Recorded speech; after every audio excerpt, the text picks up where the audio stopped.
Which AWS services can be used as infrastructure automation tools? Okay, infrastructure automation tools help automate the provisioning, configuration, and management of resources. CloudFormation, CloudFront Batch, OpsWorks, QuickSight. CloudFormation and OpsWorks. Is it configuration management? That helps on, but it simplifies the process of provisioning and allowing you to focus on building. Which tasks can a user complete using the cost management tools? Delete all of your AWS resources with a single click. Create budgets and receive notifications if current or forecasted usage exceeds the budgets. Yeah. Launch either EC2 spot instances or on-demand instances based on the current pricing. Move data stored in Amazon S3 standard to an archiving storage class to reduce cost. Create budgets and receive notifications if current or forecasted usage exceeds the budgets. Okay, launching either EC2 spot instances or blah, blah, blah is not directly related to cost management tools because it involves provisioning resource. Yeah, that makes sense.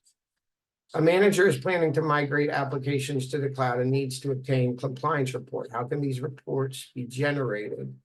Download the reports from Secrets Manager, contact the compliance team, create a support ticket with AWS support, download the reports from Artifact. All right, Artifact. It's a service provider that provides access to various compliance reports, including reports related to blah, blah, blah. Okay. A cloud practitioner needs to migrate 70 terabytes of data from an on-premises data center into the cloud. The company has a slow and unreliable internet connection. Which service can the cloud practitioner leverage to transfer the data? Glacier, Snowball, Storage Gateway, Data Sync. Snowball. It's a method of transferring the data using a physical device. Okay, Data Sync is incorrect. Data Sync uses the internet to transfer data. You can utilize Snowcone, but that only hooks up to per device. Okay, well, that's complicated. They're similar. Okay. A cloud practitioner is re-architecting a monolithic application, other application microservices. Which design principles for cloud architecture do AWS recommend? Select two. Implement manual scalability, implement loose coupling, use self-managed servers, rely on individual components designed for scalability. Implement loose coupling and design for scalability. Loose coupling helps isolate behavioral component from other components that depend on it, increasing resiliency and agility. Okay, scale horizontally to increase aggregate workload availability. Okay. AWS are able to continue to reduce their pricing due to pay-as-you-go pricing, global infrastructure, economies of scale, reserved instance pricing, economies of scale, and you get because you hundreds of thousands. Which of the following statements is correct about S3 cross-region replication? Both source and destination buckets must have versioning disabled. The source and destination S3 bucket cannot be in a different AWS regions. Buckets configured for cross-region replication can be owned by a single account or by different accounts. The source S3 bucket owner must have the source and destination regions disabled for their account. I love this one.